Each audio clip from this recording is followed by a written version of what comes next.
শীতের পিঠাপুলি খেতে যারা অসম্ভব ভালোবাসেন, আজকের ভিডিওটি শুধুমাত্র আপনাদের জন্যই। শীত আমাদের যতটা কষ্ট দেয়, তার থেকে এই পিঠাপুলির উৎসব কিন্তু অনেক বেশি আনন্দ দেয়। হ্যালো ফ্রেন্ডস, আমি তৃপ্তি, বাংলাদেশি ব্লগার তৃপ্তি চ্যানেলে সবাইকে স্বাগত জানাচ্ছি নতুন একটি ব্লগ ভিডিও দেখার জন্য। আশা করছি যে যেখান থেকেই আজকের ভিডিওটি দেখছেন সবাই ভালো আছেন, সুস্থ আছেন। আর সবার সুস্থতা কামনা করে আজকে নতুন একটি ভিডিও শুরু করছি। আমরা গৃহিণীরা যদি একটু বুদ্ধি খাটিয়ে সংসারটা করতে পারি, এতে করে সংসারের যেমন হাজার হাজার টাকা বেঁচে যায়, তেমনি এই সাংসারিক কাজকর্ম করেও আমরা কিন্তু মাসে হাজার হাজার টাকা ইনকামও করতে পারি। কেন বললাম কথাটা?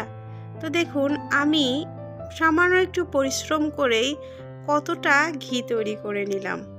আর বাজারে যে পরিমাণে ঘিয়ের দাম, আমরা কিন্তু অল্পতে এভাবে একটু ঘি তৈরি করেও সংসারের জন্য যেমন টাকা বাঁচাতে পারি, সংসারের টাকা ইনকামের একটা সোর্স হতে পারে। তো আমি কিভাবে এই ঘি তৈরি করেছি তার ফুল ডিটেলস ভিডিও আমার চ্যানেলে অলরেডি দেওয়া আছে। আপনারা যারা দেখেননি, ডেসক্রিপশন বক্স এবং আই বাটনে লিংক দেয়া থাকবে এবং এন্ড স্ক্রিনেও থাকবে, আপনারা দেখে নিতে পারেন। তো আমরা প্রতিনিয়ত খাওয়ার জন্য যে দুধটা জাল দিই, শুধুমাত্র সেই দুধের উপরের যে সরটা পড়ে, সেই সরটাই কিন্তু আমি প্রতিনিয়ত জমিয়ে রাখি।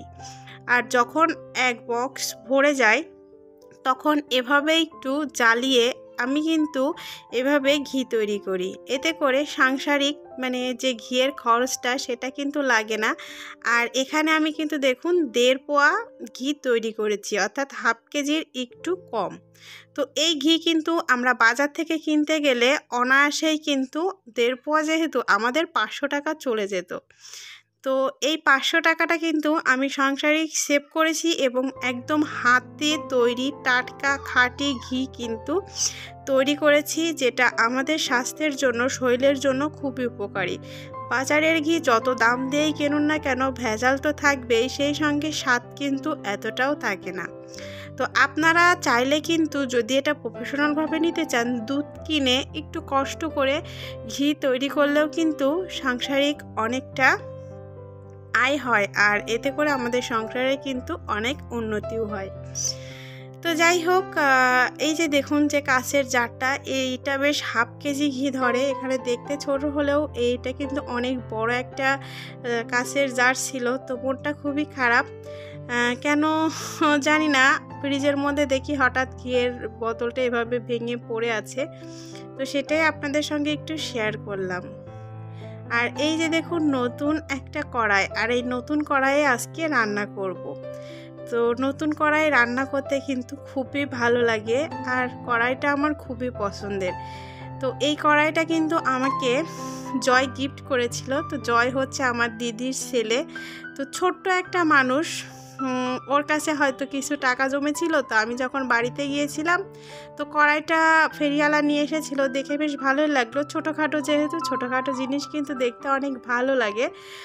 তো আমি নিতে চাচ্ছিলাম না। তো বলে যে, মাসি ঠিক আছে, আমার কাছে টাকা আছে, এই কড়াইটা তুমি নাও, আমি টাকা দিচ্ছি। আমি বললাম, না তুই ছোটো মানুষ, তুই আমাকে কেন কিনে দিবি? ঠিক আছে, আমি নিব না, আমি আমার টাকা দিয়েই নিব, লাগলে পরে।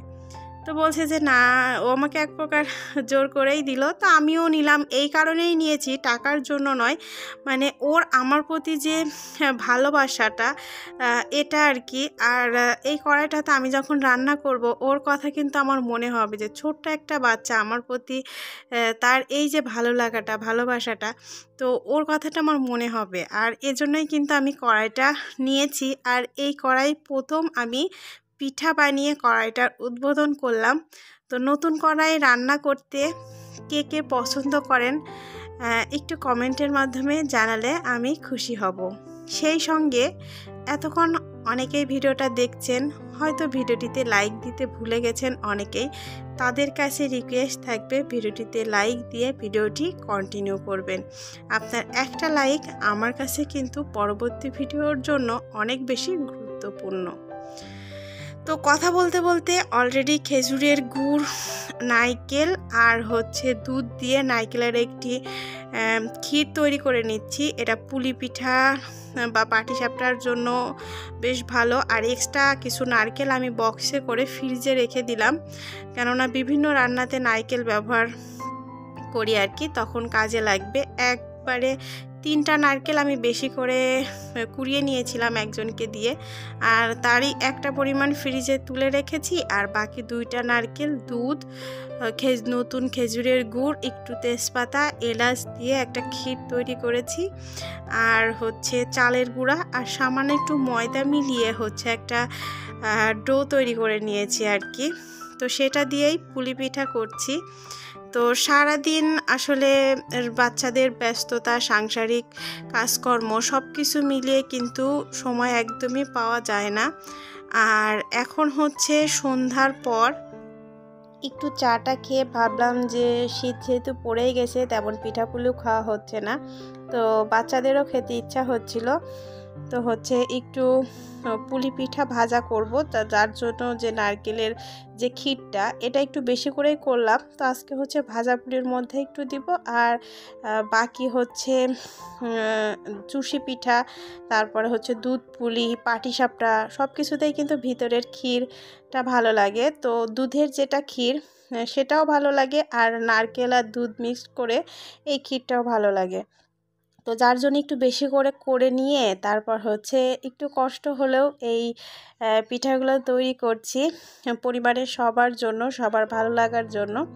আমরা গৃহিণীরা কিন্তু এমনই, মানে নিজেদের একটু কষ্ট হলেও কিন্তু পরিবারের সবাইকে খুশি রাখতে, ভালো রাখতে অনেক বেশি পছন্দ করি। কিসে তারা খুশি হয়। তো ম্যাক্সিমাম পিঠা আমি ভেজে নিয়েছি, আর 5 পিস পিঠা হচ্ছে নর্মাল ফ্রিজে রেখে দেব, কারণ এই পিঠাগুলো না ভাজার পর খেলে বেশ মুসমুসা ভালো লাগে, পরবর্তীতে না একটু চিমড়া হয়ে যায়। তো একটু তুলে রাখলাম যাতে পরবর্তীতে যখনও মানে মন চাইলে পরের দিন সন্ধ্যার সময় বা যে কোনো সময় কিন্তু একটু তেলে ছেড়ে ভেজে নিলেই হয়ে যাবে। তো এভাবে কিন্তু ডিপ ফ্রিজেও সংরক্ষণ করা যায়।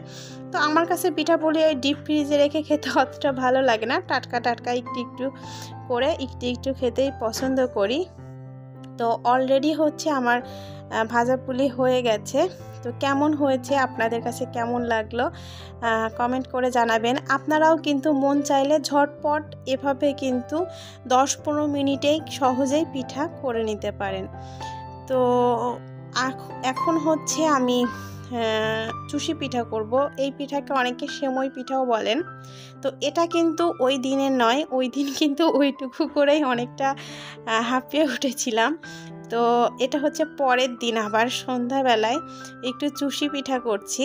তো বললাম না, সব কিছু করে সেরে দিনের বেলা সময় হয় না। আপনারাও কি আমার মতো সন্ধ্যার পর পিঠা বানান? কমেন্টে জানালে খুশি হব। আর আমি হাতে কেটেই এই পিঠাগুলো তৈরি করছি। তো এই বিষয়ে আমি খুব একটা এক্সপার্ট নয়। এভাবে আগে আটাটা কাই করে নিয়ে, মানে সেদ্ধ করে নিয়ে, তারপরে এভাবে লম্বা লম্বা আর কি লেচি মতো কেটে নিয়ে ছোট ছোট করে এভাবে আর কি করি। তো আমার যারা মা, কাকিমা, পিসিমা, ঠাম্মা, তারপরে জেঠিমা যারা আছেন তারা কিন্তু খুবই এক্সপার্ট। আর আমার বাবার বাড়িতে এই পিঠাটা খুব বেশি খাওয়া হয়ে থাকে। তারা নিমেষেই কিন্তু ঝটপট করে অনেকগুলো করে ফেলতে পারে। তো আমি কিন্তু তাদের মতো অতটা এক্সপার্ট নয়। তারপরেও বাচ্চাদের আর নিজেরা মোটামুটি করে খাওয়ার জন্য যতটুকু পারি ততটুকুতেই খুশি।